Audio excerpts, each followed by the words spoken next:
और देश की राजधानी दिल्ली में लड़कियां सुरक्षित नहीं हैं, वो सिरफिरों की शिकार हो रही हैं। ये बातें आप लगातार सुनते रहे हैं, लेकिन लड़कियों के लिए सुरक्षित माने जाने वाले जेएनयू यानी जवाहरलाल नेहरू यूनिवर्सिटी में दिन दहाड़े क्लासरूम में ही एक लड़की की हत्या की कोशिश की गई। हालांकि लड़की पर हमला करने वाले युवक ने खुदकुशी भी कर ली। लड़की फिलहाल अस्पताल में भर्ती है।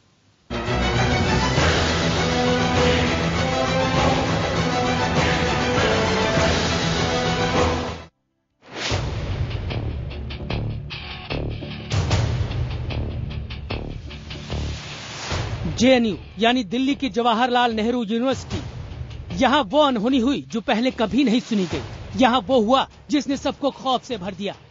यहाँ एक लड़की की सरेआम हत्या की कोशिश हुई। पहले उसके सिर पर कुल्हाड़ी से वार किया गया, फिर पीठ में चाकू से वार हुआ, उसे कट्टे से गोली मारने की कोशिश की गई। ये लड़की इस वक्त दिल्ली के सफदरजंग अस्पताल में जिंदगी और मौत से जूझ रही है। आखिर किसने किया ये? आखिर कौन था वो सनकी सिरफिरा? जेएनयू के कैंपस में कोरियन लैंग्वेज की क्लास चल रही थी। सुबह 11:15 पर प्रोफेसर क्लास को पढ़ा रहे थे। तभी क्लास में आकाश कुमार नाम का एक लड़का घुसा। चश्मदीदों की माने तो वो लड़खड़ा रहा था। पुलिस के मुताबिक शायद आकाश जहर खा चुका था। देखते ही देखते वो क्लास में ही बैठी एक छात्रा रोशनी के पास पहुंचा। कोई कुछ समझ पाता इससे पहले आकाश ने सीट पर बैठी रोशनी के सिर पर कुल्हाड़ी से वार कर दिया।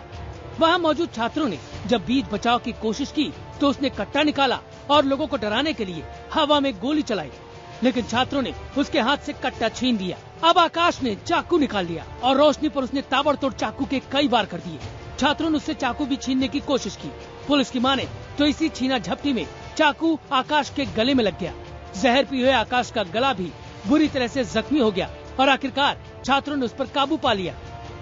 एक्स से वार किया सर पे और पीछे चाकू लगाया। एक स्टूडेंट ने अपने ही क्लासमेट को हर्ट किया बुरी तरीके से फिजिकली, उसने खुद को भी हर्ट किया। हम लोग वहां पहुंचे, एक कियास का सिचुएशन के बाद उसको निकाल के बाहर हमने दोनों को हॉस्पिटल भेजा।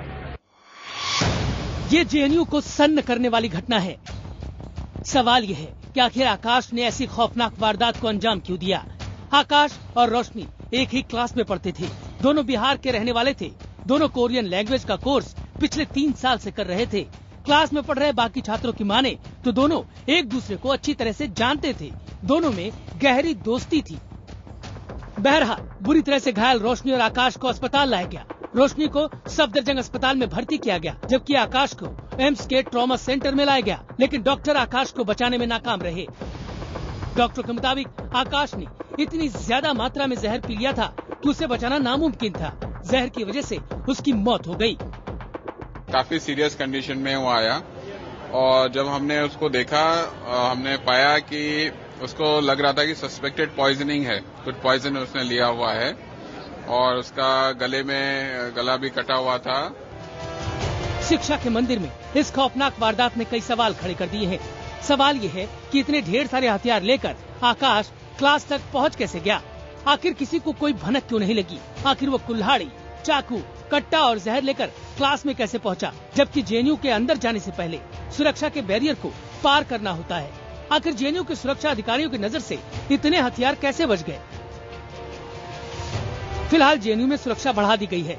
जेएनयू के वाइस चांसलर ने इस वारदात की जांच के लिए एक कमेटी का भी गठन कर दिया है, जो जल्द ही अपनी रिपोर्ट देगी। उधर रोशनी अस्पताल में जिंदगी और मौत से लड़ रही है, उसकी हालत गंभीर है। वैसे शुरुआती जांच की माने तो रोशनी और आकाश में दोस्ती अच्छी थी, लेकिन कुछ दिनों से रोशनी आकाश से दूर रहने लगी थी। पुलिस सूत्रों के मुताबिक इसी बात से आकाश काफी नाराज था और उसने इस खौफनाक वारदात को अंजाम दे दिया। देश के प्रतिष्ठित जेएनयू कैंपस में भारी सुरक्षा के बीच इस धारदार हथियार का अंदर पहुंचना इस बात की ओर इशारा है कि भारी सुरक्षा चूक है जेएनयू के कैंपस में। आने वाले दिनों में जेएनयू प्रशासन को इस सुरक्षा चूक का जवाब देना होगा। कैमरामैन दिनेश नागर के साथ अमित पांडे, दिल्ली, IBN 7।